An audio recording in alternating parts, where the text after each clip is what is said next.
Minsan ka na rin bang napatanong sa iyong sarili, sino nga ba tayo? Sino nga ba ako? Madalas, umaalis tayo sa ating mga kahon o comfort zone upang tayo ay mas maging matatag at matalino. Dumarating talaga tayo sa puntong kailangan nating mamili sa mundong ating ginagalawan. Kinakailangan nating humakbang, umabante o di kaya mamili ng direksyon na tinatahak natin. Hays, nakakapagod isipin, pero halika nga muna. Kilalanin mo nga muna kung sino ako. Pati na rin ang talento at kakayahang kaya kong gawin. Ako si Maureen Salcedo, 22 taong gulang. Nakasulukuyang nag-aaral sa Dasmariñas National College of Science and Technology, upang tuparin ang isang pangarap na naukit na sa aking puso at isipan, ang maging isang mamamahayag ng lipunan sa hinaharap. Sa kasulukuyan, ako ay nasa 3 taon na sa kursong Bachelor of Arts in Communication. Muli kong naitanong sa sarili ko, sino nga ba ako? Tama nga ba ang landas na tinatahak ko? Sanay ako sa pagsasalita, lalo na sa harap ng maraming tao.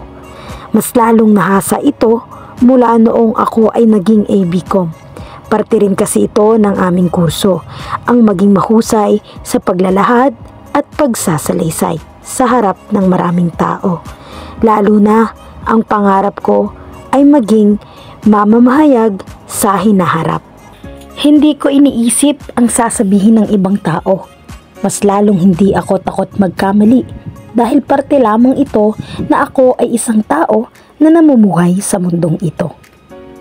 Malaki ang tiwala ko sa sarili ko.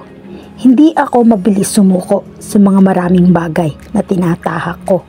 Ngunit bakit nga ba mamamahayag ang aking pangarap sa hinaharap? Halika at sasabihin ko sa iyo kung bakit. Noong bata pa ako, pangarap ko ng maging isang mamamahayag.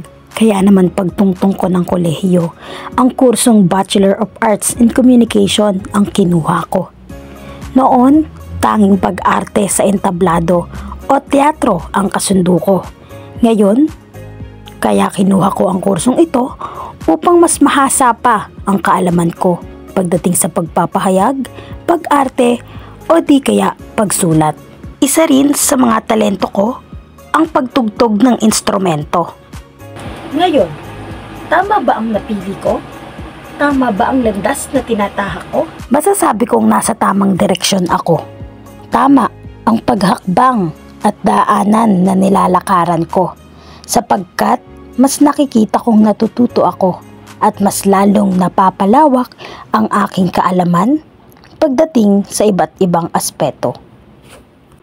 Mas nasasanay ako sa pagsasalita sa maraming tao, sa pakikilahok sa iba't ibang aktibidad at pakikihalubilo sa ibang madla.